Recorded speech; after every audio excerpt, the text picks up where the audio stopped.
সোনার দেশ আরব আমার, মক্কায় আমার, মদিনায় আমার সোনার দেশ। সেই দেশেতে জন্ম নিলেন যিনি হলেন নবীদের শেষ। আল্লাহুম্মা সাল্লি আলা সাইয়্যিদিনা মাওলানা মুহাম্মদ ওয়া আলা আলি সাইয়্যিদিনা মাওলানা মুহাম্মদ সাল্লাল্লাহু তাআলা আলাইহি ওয়াসাল্লাম। আলহামদুলিল্লাহ, সমস্ত প্রশংসা যাবতীয় গুণগান মহান করুণাময় রব্বুল আলামিনের জন্য, যিনি এক অদ্বিতীয়, যেই মহান করুণাময় রব্বুল আলামিন এই জমিন আসমান 18,000 মাখলুকাত সৃষ্টি করেছেন। সকলে বলুন আলহামদুলিল্লাহ। ত্রার পরে পরে শান্তির ধারা প্রবাহিত হোক আপনার নবী তত সারা বিশ্বের নবী আকায়ে নামদার মদিনে তাজদার আহমদ মুজতবা জনাবে মুহাম্মদ রাসূলুল্লাহ সাল্লাল্লাহু তাআলা আলাইহি ওয়াসাল্লামের প্রতি হাজার হাজার দরুদ অবতীর্ণ হোক। সকলে বলুন আল্লাহুম্মা আমিন। বেরাদার ইসলাম, পবিত্র কালামুল্লাহ শরীফ থেকে এক টুকরো আয়াত তেলাওয়াত করেছি। কোরআন পাক ঘোষণা করেন, ওয়া মা আরসালনাকা ইল্লা রাহমাতাল লিল আলামিন। আল্লাহ রাব্বুল আলামিন বলেন, হে আমার নবী, আপনাকে পাঠাই নাই, কিন্তু হ্যাঁ পাঠিয়েছি একমাত্র রাহমাতুল লিল আলামিন করে। সকলে বলুন সুবহানাল্লাহ। সুবহানাল্লাহ। যেই মহান রব্বুল আলামিন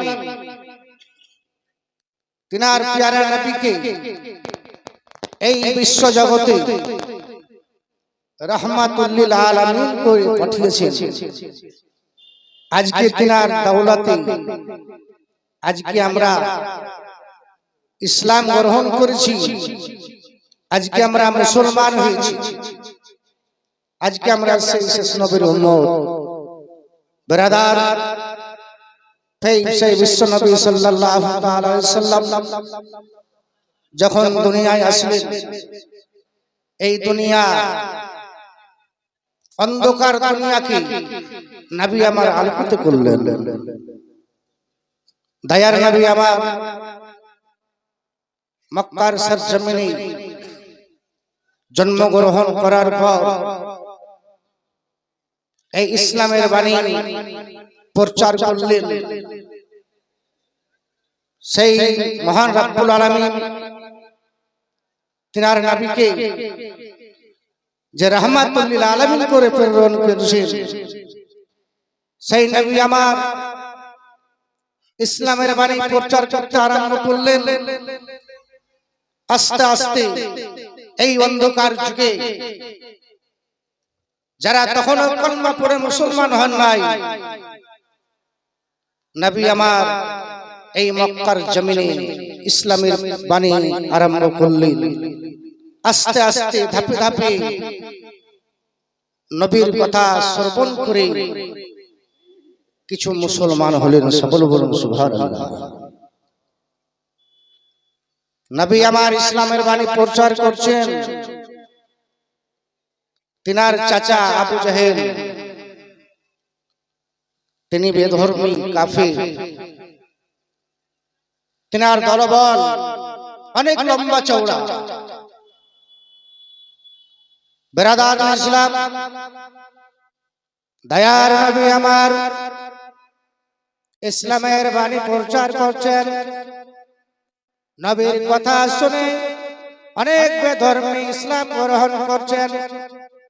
আবু জেহেল ভাবলো, আজকে আমার দল থেকে অনেক মুসলমান হয়ে গেল, আজকে আমার দল ছোট হয়ে যাবে।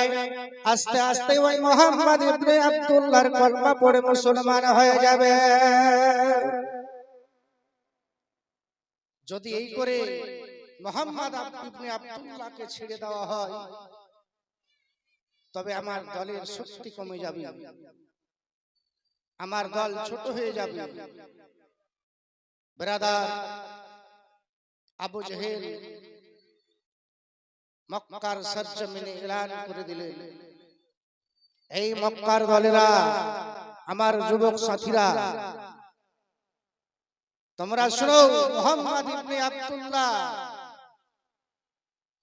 ইসলামের বাণী প্রচার করে আস্তে আস্তে তার দলকে বড় করে নিচ্ছে, তারা ইসলাম গ্রহণ করে নিচ্ছে।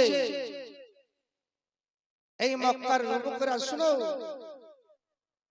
ওই মুহাম্মদ ইবনে আব্দুল্লাহকে যদি আমরা দুনিয়া থেকে শেষ না করতে পারি, তবে আমরা, আমাদের দল ছোট হয়ে যাবে, আমাদের ধর্ম শেষ হয়ে যাবে। বেরাদার, আবু জেহেল বলল যে কি করা যায়, যতক্ষণ পর্যন্ত মুহাম্মদ ইবনে আব্দুল্লাহকে আক্রমণ না করা হয়েছে, ততক্ষণ পর্যন্ত আমাদের শান্তি নেই। কি করে তাকে আক্রমণ করতে হবে? আবু জেহেল মিটিং করল, যখন রাস্তা দিয়ে মুহাম্মদ ইবনে আব্দুল্লাহ যাবে, আমরা রাস্তার ধারে ইট পাটকেল নিয়ে দাঁড়িয়ে থাকব। যখন ওই মুহাম্মদ ইবনে আব্দুল্লাহ রাস্তা ধরে যাবে, আমরা দূর থেকে তাকে পাথর মারবো, তাকে পাথর মেরে আঘাত করব। দয়ার নবী রাহমাতুল লিল আলামিন ইসলামের বাণী প্রচার করার উদ্দেশ্য নিয়ে রাস্তা ধরে চলে যাচ্ছে। এমন সময় আবু জেহেল নকরে দেখতে পেল ওই মুহাম্মদ ইবনে আব্দুল্লাহ রাস্তা ধরে চলে যাচ্ছে। আবু জেহেল নকরে রাস্তা দিয়ে দৌড় থেকে পাথর মারতে আরম্ভ করল। যেমনই পাথর মারা ওই মুহাম্মদ ইবনে আব্দুল্লাহর মাথায় গিয়ে লাগলো। বলুন সুবহানাল্লাহ। নবীর মাথা থেকে পাথরখানা যখন লাগলো, সেই মাথা থেকে রক্ত বয়ে যাচ্ছে। দয়ার নবী আমার কাতর অবস্থায়, জর্জরিত অবস্থায়, তিনার বেটি হযরতে ফাতিমাতুজ জোহরা রাদিয়াল্লাহু তাআলা আনহার কানে খবর গেল, তিনার আব্বা জানকে আবু জেহেলের লোকেরা আঘাত করেছে, পাথর মেরেছে। তিনার আব্বা জানে মাথা মোবারক দিয়ে রক্ত বইছে। যখন নবীর বেটি ফাতিমা শুনতে পেলেন, দৌড় দিয়ে এসে বাবাকে কোলে জড়ালেন। আস্তে আস্তে করে বিশ্ব নবীকে নিজের বাড়িতে নিয়ে গেলেন। সকলে বলুন সুবহানাল্লাহ। নবীর বেটি ফাতিমা বাড়িতে গিয়ে যেই জায়গায় ক্ষত রয়েছে, জখম রয়েছে, সেই জায়গায় আমাদের মধ্যে কারো যদি কোনো জায়গায় ক্ষত হয়ে যায়, কোনো জায়গা কেটে যায়, আজকে আমরা সেখানে মহলম ব্যবহার করি, ওষুধ ব্যবহার করি। কিন্তু বাবাজি ভাইরা আমার, বিশ্ব নবীর মাথা মোবারক দিয়ে যে রক্ত বইছে, মাথাখানা ফেটে গেছে, নবীর বেটি ফাতিমা কি করে তিনার আব্বাকে সুস্থ করবেন? সেই নবীর বেটি ফাতিমার চাদর মোবারকখানা ছিল, সেই চাদর মোবারকখানা এক কোণা কেটে নিয়ে আগুনে পুড়িয়ে ছাই করে বিশ্ব নবীর জখম লাগালেন। সঙ্গে সঙ্গে রক্ত পড়া বন্ধ হয়ে গেল। সকলে বলুন সুবহানাল্লাহ। দয়ার নবী আমার বাড়িতে আছেন, আরাম করছেন। নবীর চাচা আমিরে হামজা জঙ্গলে গেছে শিকার ধরার জন্য। শিকার ধরতে গেছে, বনের পশুকে শিকার করতে যাবে, তীর মারতে যাবে। বনের হরিণ দৌড় দিয়ে চলে যায়। এদিকে আমির হামজা তার পিছনে দৌড়ে যায়। কি করে তাকে কার করবে, ধরবে? ওই বনের সেই পশু যখন তাকে শিকারের জন্য রওনা হয়েছে, যখন তাকে ধরার জন্য আক্রমণ করছে, ওই বনের পশু আল্লাহর দরবারে আরজ করলেন, ওগো রব্বুল আলামিন, আজকে আপনি আমাকে পশু করে দুনিয়ার বুকে পাঠিয়েছেন। ওগো রব্বুল আলামিন, আমার জবানখানা খুলে দিন, আজকে আমি আমির হামজাকে যেন বলতে পারি। আল্লাহর দরবারে দোয়াখানা কবুল হয়ে গেল। আল্লাহ রাব্বুল আলামিনের হুকুম হলো, ওই বরের সেই হরিণের জবানখানা খুলে দেওয়া হলো। জবানখানা খুলে দিয়ে পিছন দিকে তাকিয়ে আমির হামজাকে বলে, আমির হামজা, আজকে আপনি আমাকে ধরার জন্য জঙ্গলে এসেছেন, কিন্তু আপনার ভাতিজাকে ওই আবু জেহেলের লোকেরা যে মেরেছে সেটা তুমি কি খোঁজ নিচ্ছ? তোমার যে ভাতিজাকে তারা মেরেছে, আঘাত করেছে, তার খবর নিয়েছো? যখন ওই হরিণের মুখের বাণী শুনলেন বাবাজি ভাই, আমির হামজা শিকার ধরা বন্ধ করে দিয়ে নিজের বাড়ি চলে আসলেন। বাড়িতে এসে নবীর দরবারে হাজির। বিশ্ব নবীর দরবারে এসে বলে, ভাতিজা, কে মেরেছে, কে আঘাত করেছে? আমির হামজা যখন সমস্ত ঘটনা শুনলেন, আমির হামজা একটি হাতে নেজা নিলেন। সকল বলুন সুবহানাল্লাহ। এই হাতে নেজাখানা নিয়ে চললেন কোথায়? ওই আবু জেহেলের দলবল যা যেখানে রয়েছে সেখানে আমির হামজা গিয়ে বলে, এই আবু জেহেলের লোকেরা, তোমরা বলো আমার ভাতিজা মুহাম্মদকে কে এমত করে আক্রমণ করেছে? আবু জেহেল ছিল খুব অহংকারী লোক। আমির হামজা যখন নবীর সেই কথাগুলো বলতে গেছেন যে, কে তোমরা মুহাম্মদ ইবনে আব্দুল্লাহকে আঘাত করেছো? আমির হামজা কথা শুনে আবু জেহেল অহংকারী দাঁড়িয়ে গিয়ে বলে, এ আমির হামজা, কেন তোমার ভাতিজাকে তো আমি মেরেছি। যখন আমির হামজা এই কথা বলা, আবু জেহেল যেমন এই কথা বলা, আমির হামজার হাত ছিল নেজা, সঙ্গে সঙ্গে আবু জেহেলের মাথায় রেখে দিল। সকল বলুন, মুখে কোনো আওয়াজ নাই, বলি নাই, চুপচাপ হয়ে গেছে। মনের আশারে যাব নবীর দ্বারে, পাখি হইলে ডানা তাকিলে ওড়িয়া যেতাম মদিনারে। দয়ার নবী ডাকো গো মোরে, যাব নবী তোমার দ্বারে রে, মনের আশারে যাব নবীর দ্বারে, মনের আশারে যাব নবীর দ্বারে। ঘরে বসিয়া সালাম করে মেটে না মনের আশারে, ঘরে বসিয়া সালাম করে মেটে না মনের আশারে। মদিনায় গিয়ে সালাম করিলে বলিব তো আশারে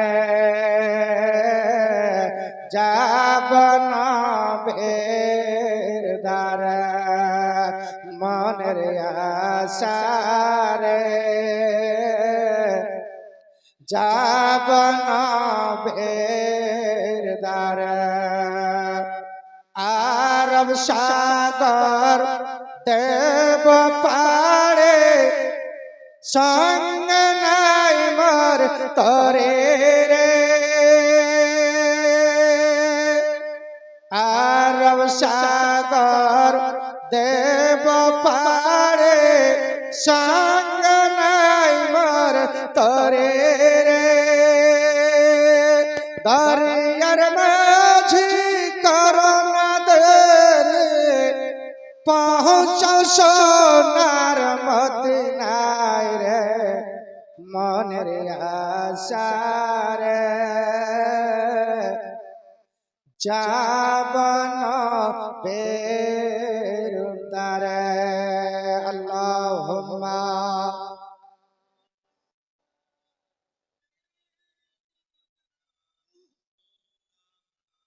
মুহাম্মাদ ওয়ালা আলা সাইয়্যিদিনা মাওলানা মুহাম্মদ সাল্লাল্লাহু আলাইহি ওয়াসাল্লাম। বিরাদার ইসলাম, আবু জেহেল অহংকারে আমির হামজাকে বলে, কেন হে আমির হামজা, মুহাম্মদ ইবনে আব্দুল্লাহকে তো আমি মেরেছি। আর যখন এই কথা বলা, আমির হামজার হাতে ছিল তরবারি, আবু জেহেলের মাথায় রাখলো, আবু জেহেল পাথরে গিয়ে বেহুশ হয়ে গেল। বিরাদার, তাদের দলনেতা আবু জেহেল ব্যথায় জর্জরিত, সমস্ত যুবক যুবকরা এসে আবু জেহেলের সাথ দিল। একটি মিটিং করা হলো। এই মতো করে মুহাম্মদ ইবনে আব্দুল্লাহর ইসলামকে কমানো যাবে না।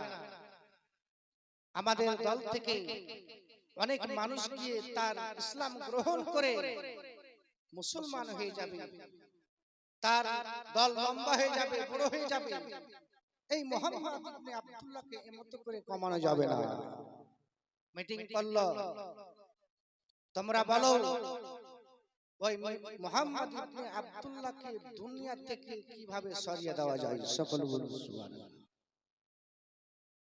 কে পারবে মুহাম্মদ ইবনে আব্দুল্লাহকে দুনিয়া ছেড়ে দুনিয়া থেকে সরাতে? কার এমন ক্ষমতা, কার শক্তি রয়েছে? বিরাদার, সেখানে দাঁড়িয়ে গেল হযরত উমর ফারুক। সকল বলুন উমর ফারুক দাঁড়িয়ে গিয়ে আবু জেহেলকে বলে, আবু জেহেল,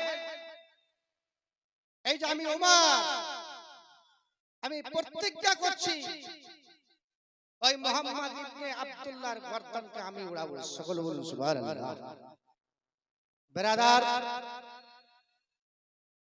আবু জেহেলের কথা অনুযায়ী হযরত ওমর একটি লম্বা তরবারি নিয়ে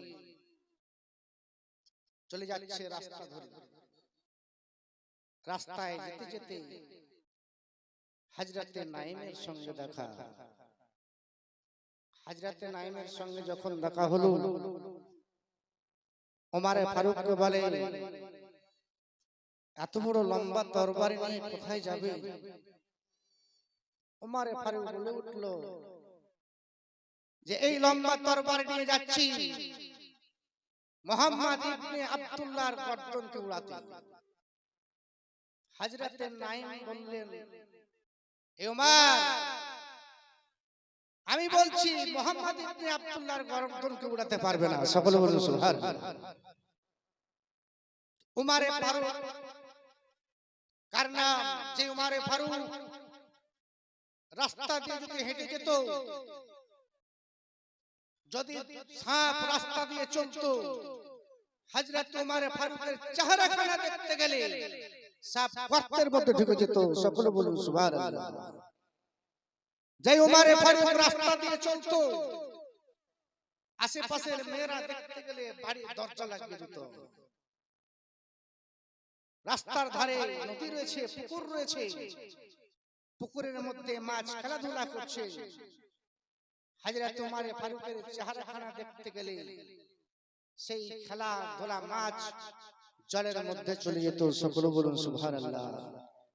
সেই হযরত ওমর ফারুক মুহাম্মদ ইবনে আব্দুল্লাহর গর্দনকে কাটতে যাবে। হযরত নাঈম বলেন, ওমর, এই মুহাম্মদ ইবনে আব্দুল্লাহর গর্দনকে তুমি কাটতে পারবে না।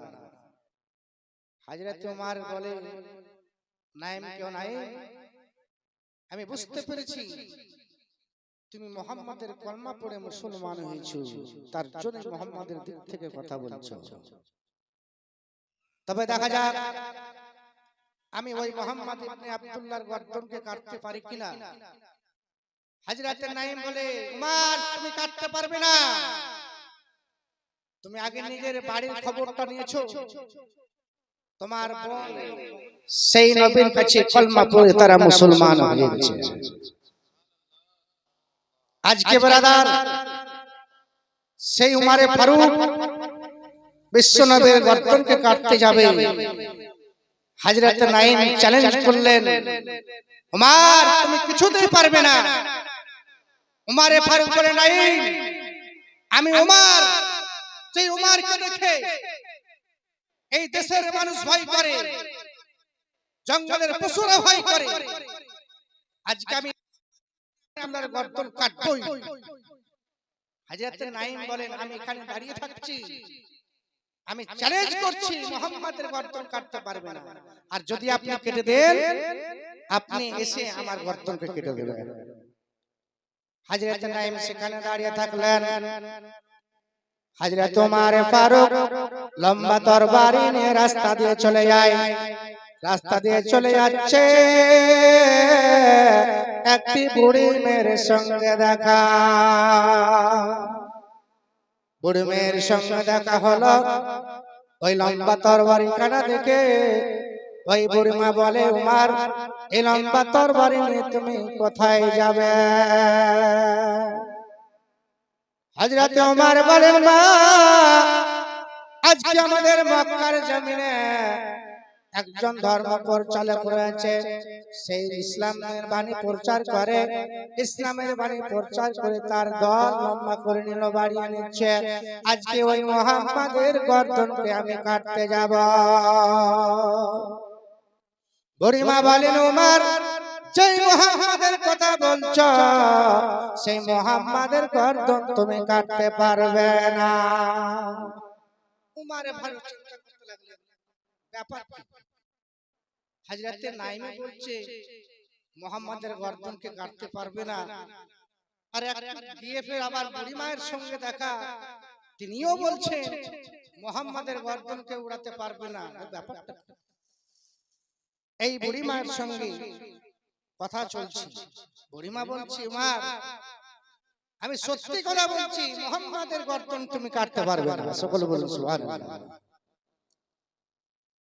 হযরত ওমর ফারুক বুড়িমাকে বলে, আমি যেটা উদ্দেশ্য করি সেটা আমি পালনও করি। আমি মুহাম্মাদের গর্দনকে কাটতে যাব, তিনার গর্দনকে কাটবো। বুড়িমা বলে, উমর, আজকে তোমার এখানে পরীক্ষা হবে, তবে আমি জানবো, বুঝতে পারবো যে সত্যি মুহাম্মাদের তুমি গর্দনকে কাটতে পারবে। কি পরীক্ষা? বুড়িমা একটি ছাগলের বাচ্চাকে নিয়ে আসলেন। যেই ছাগলের বাচ্চা দুনিয়ায় ভূমিষ্ঠ হতে গেলে সঙ্গে সঙ্গে দৌড়াতে আরম্ভ করে। আল্লাহ রাব্বুল আলামিন ওই পশুর মধ্যে এত শক্তি দিয়েছে, এত তাকত দিয়েছে, যদি ওই বাচ্চা দুনিয়ায় ভূমিষ্ঠ হয়, ওই পশুর পেট থেকে যখন দুনিয়ায় জন্ম নেয়, সঙ্গে সঙ্গে সেই বাচ্চা চলতে আরম্ভ করে। আজকে আমরা মানুষ যেই মায়ের পেটে 10 মাস 10 দিন থাকে, যখন দুনিয়ার বুকে আমরা জন্মগ্রহণ করে, আমাদের বয়স যখন যতক্ষণ 12 মাস না হয়েছে, 2 বছর না হয়েছে, আমরা ভালোভাবে হাঁটতে পারি না।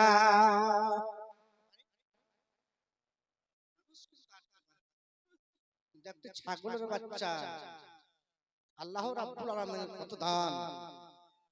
সেই মায়ের পেট থেকে পড়ার সঙ্গে সঙ্গে কিছুক্ষণের মধ্যে দেখতে পাবেন বাচ্চা চলছে। বুড়ি মা বলে যে এখানে পরীক্ষা করা হবে। ওমর বলে মা কি পরীক্ষা? ওই বুড়ি মেয়েটে ছাগলের বাচ্চা খানা সামনে রাখলেন আর ওমরকে বলা হলো ওমর এই ছাগলের বাচ্চা যদি ধরে দিতে পারো তবে বুঝতে পারবো মুহাম্মাদের গর্দন কাটতে পারবে। হযরত ওমর ফারুক লম্বা তরবারি নিয়ে যেন দাঁড়িয়ে গেলেন আর ওই ছোট বাচ্চাখানা সামনে রাখলেন। ওই বুড়ি মা বাচ্চাখানাকে যেন ইশারা করা হলো, বাচ্চা সামনের দিকে চলতে আরম্ভ করেছে। হযরত ওমর ফারুক লম্বা তরবারি নিয়ে চলে যাচ্ছে ও বাচ্চাখানা ধরতে। ওই বাচ্চাখানা এত চলছে ওমর ফারুক এত চেষ্টা করলো বাচ্চা ধরতে পারলো না। ওমর ফারুক বুঝতে পেরেছে যে সত্যি আমি এই পরীক্ষায় যখন ফেল আমার দ্বারা আর সম্ভব হবে না। মুহাম্মদ ইবনে আব্দুল্লাহর গর্দনকে আমি আর কাটতে পারবো না। বেরাদার চললেন সেখান থেকে ছেড়ে দিয়ে তিনার বোন এবং ভগ্নপতি যে যাকে আমরা বলি জামাইদা দোলা ভাই, তিনার বোনের বিয়ে দিয়েছে যার সঙ্গে তাকে আমরা বলি যে দুলা ভাই। তিনার দুলা ভাই এবং বোন বিশ্বনবীর দরবারে গিয়ে কলমা পড়ে মুসলমান হয়েছে। হযরত ওমর ফারুক সেখান থেকে আবার রাস্তা ধরলেন, আরম্ভ করলেন, রাস্তা দিয়ে চলে যায়। যেতে যেতে তেনার বোনের বাড়ি পৌঁছলেন। তার বোনের বাড়ি গিয়ে দেখে যে বোনের ঘরের দরজাখানা লাগানো রয়েছে। বোনের ঘরের দরজা লাগা আছে। ওমর দরজায় গিয়ে ঠক ঠক করে আওয়াজ করে। বোন বুঝতে পেরে গেছে আমার ওই ওমর ফারুক আমার দাদা আজকে আমার বাড়ি চলে এসেছে, আজকে আমাদের কিছু না কিছু হবে। ওমরের আওয়াজ শুনে নিয়ে যে পবিত্র কোরআন পাক স্বামী স্ত্রী ঘরের মধ্যে তেলাওয়াত করছে, সেই তেলাওয়াত এত মধুর, কিছু আর সাহেব মনে হচ্ছে যে বক্তব্য না শুনে কোরআন পাকে এত মধুর রয়েছে, এত আল্লাহর রহমত রয়েছে, যখন আপনি পড়বেন তখনই নতুন, যখন আপনি তেলাওয়াত করবেন তখনই মধুর। এই আল্লাহর রহমত, আল্লাহর দয়া।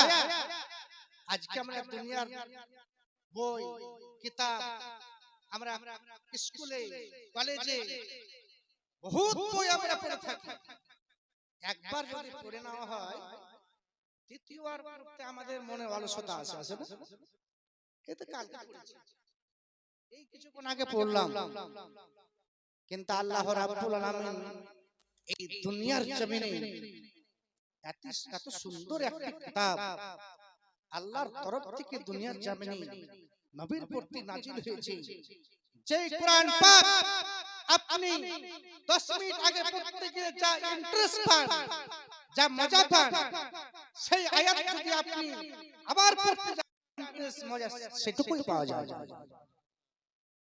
যেই পবিত্র কোরআন পাক হযরত ওমরের বোন এবং ভগ্নিপতি আপনার কি বলে পড়ে। ওমর ফারুক যখন দরজায় ঠক ঠক করে আওয়াজ করেন, ওই পবিত্র কালামুল্লাহ শরীফ তেলাওয়াত করছেন। হযরত ওমর ফারুক ওই তেলাওয়াত খানা শুনে যেন মুগ্ধ হয়ে গেছে। ভিতরে বোন যেন বুঝতে পেরে গেছে আজকে আমার সেই ওমর ফারুক ভাই আমার দাদা চলে এসেছে। আজকে যদি আমার সেই স্বামীকে দেখে, আজকে আমাকে যদি দেখে, তবে আমাদেরকে আঘাত করতে পারে, আক্রমণ করতে পারে। বাবাজি ভাইরা আমার, সেই ভিতর থেকে যেন আস্তে আস্তে দরজা খুলতে আরম্ভ করেছে। তার বোন যেন দরজাখানা খুলে দেখে যে আমার বোন পবিত্র কোরআন পাক যে পড়ছিল, সেই কোরআন যেন একদিকে সরিয়ে দিয়েছে। পবিত্র কালামুল্লাহ শরীফ সরিয়ে রেখেছে। তিনার যে ভগ্নপতি রয়েছে, সে একটি কোণার দিকে যেন লুকিয়ে গেছে। তিনার যে শিক্ষক রয়েছে, তিনি একটি কোণায় লুকিয়ে আছে। মারে ফারি করে বোন আস্তে আস্তে দরজাখানা করলেন। বোন যেন ভাইয়ের সামনে দাঁড় হলো। যখন দাঁড় হয়ে যাওয়া, হযরত ওমর বোনকে বলে, বোন তোমরা ঘরের মধ্যে কি এমন করছিলে? ঘরের মধ্যে এমন কি কাজ করছিলে? বোন বলেন, ভাই আমরা নিজের স্বামী স্ত্রী, আমাদের ঘর সংসারের যা কিছু আলাপ আলোচনা, আমাদের সংসারে যে খরচ বরচ রয়েছে, সেগুলো নিয়ে আমরা আলাপ আলোচনা করছিলাম। হযরত ওমর ফারুক তার কথা যেন মানতে রাজি না। হযরত ওমর ফারুক, সত্য কথা বলো, তোমরা কি করছিলে? বোন বলে, ভাই গো, আমরা নিজের বাড়ির সংসারের গল্প আলাপ আলোচনা করছিলাম, এই কথাবার্তা চলছে। তিনার স্বামী বাইরে এসে যখন দাঁড়িয়েছে, বাবাজি আমার হযরত ওমর ফারুক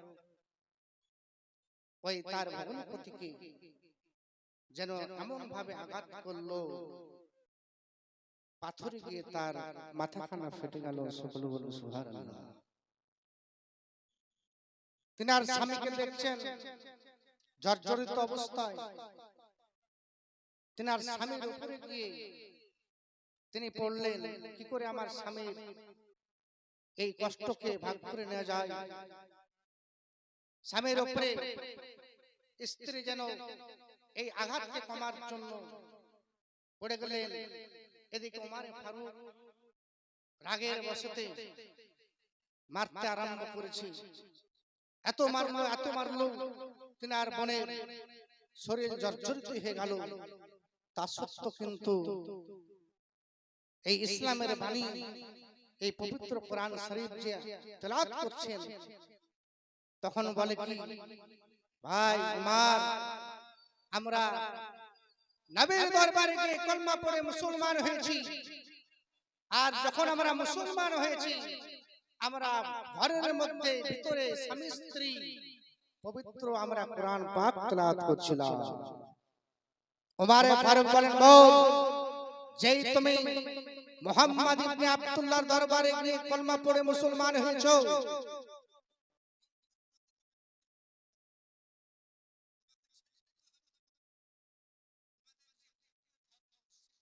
মেনে চলতে হবে।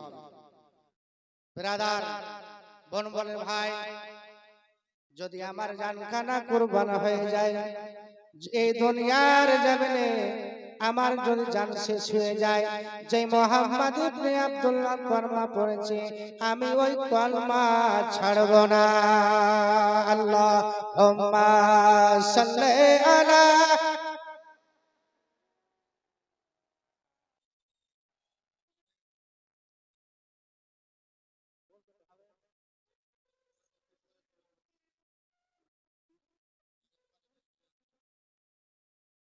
ওয়ালা আলা সাইয়্যিদিনা ওয়ালা মাওলানা মুহাম্মদ। খোদার নূরের তৈরি গো আমার মুহাম্মদ রাসূল। খোদার নূরের তৈরি গো আমার মুহাম্মদ রাসূল। তার কালেমা পড়তে মোরা করোনার বল। নবী আমার পাকা কান্ডারে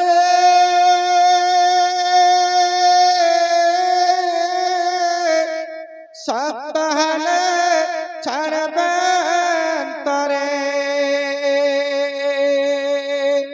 তাই তো বসে আরাম করে পাবনদের কল খোদার নর তৈরি গো আমার মোহাম্মদ রাসূল খোদার নরের তৈরি গো আমার মোহাম্মদ রাসূল যারা দেশে নামাজ পড়ে